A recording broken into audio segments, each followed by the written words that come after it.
Hello বন্ধুরা, তোমরা সবাই কেমন আছো? আশা করি তোমরা সবাই খুব ভালো আছো। এই দেখো, লোটে মাছ নিয়ে এসেছি। লোটে মাছটা কী দিয়ে রান্না করি বলো তো? কীভাবে রান্না করলে ভালো হবে? লোটে মাছটা অনেকভাবেই রান্না করা যায়। তোমরা বলো কীভাবে রান্না করি?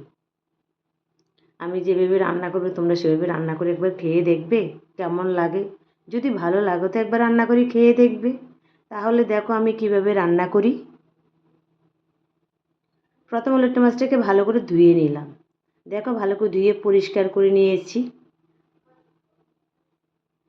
এই লোটে মাছটা কীভাবে রান্না করা যায়, কীভাবে রান্না করলে বেশি টেস্ট পাবে সেটা ভেবে ভেবে রান্না করলাম। তারপরে একটু আলু কেটে নিলাম সরু সরু করে।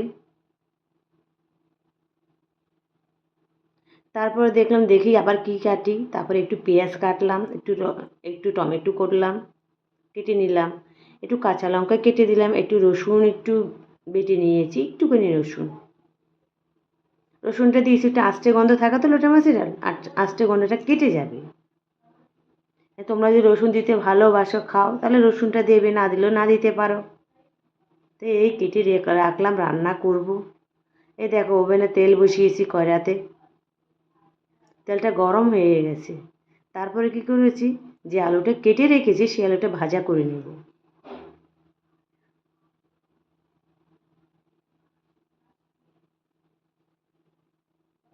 আলুটা ভাজা হয়ে গেছে, বুঝেছো?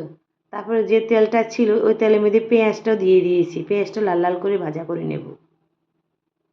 যে পেঁয়াজটাও ভাজা হয়ে গেছে, তারপরে টমেটোটা কেটেছি, টমেটোটাও দিয়ে দিয়েছি। তোমাদের সামনে যা কেটেছি তাই দিয়ে দিয়েছি। টমেটোটাও দিয়ে দিয়েছি। টমেটোটা একটু নরম হয়ে যাবে, মানে সিদ্ধ হয়ে যাবে, গলে যাবে। দেখতে পাচ্ছি টমেটোটা গলে গেছে, অনেকটা সিদ্ধ হয়ে গেছে। তার মধ্যে একটু হলুদ দিয়েছি, একটু লঙ্কার গুঁড়ো দিয়েছি পরিমাণ মতন, তারপরে একটু জিরের গুঁড়োও দিলাম। তারপরে মশলাটাকে ভালো করে কষিয়ে নেব। দেখো না, পুরো তেল তেল হয়ে যাবে মশলাটা।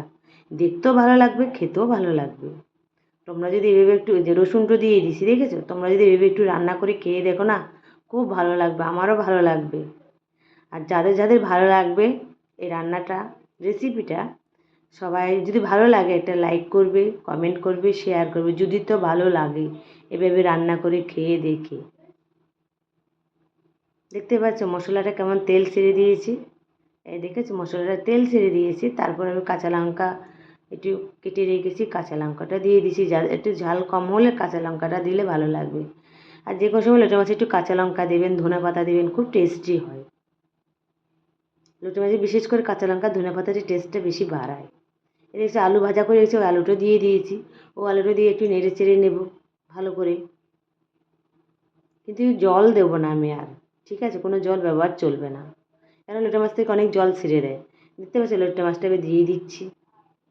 দিয়ে ভালো করে নেড়ে ছেড়ে ঢাকা দিয়ে দেবো। দেখো তারপরে খেয়ে কেমন টেস্ট পাও।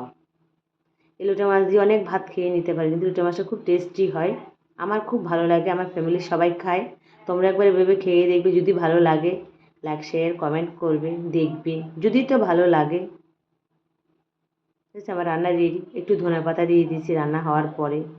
কেমন লাগলো দেখে? যদি ভালো লাগে তাহলে বলবে, কমেন্ট করবে। Bye, tata. সবাই খুব ভালো থেকো, টাটা।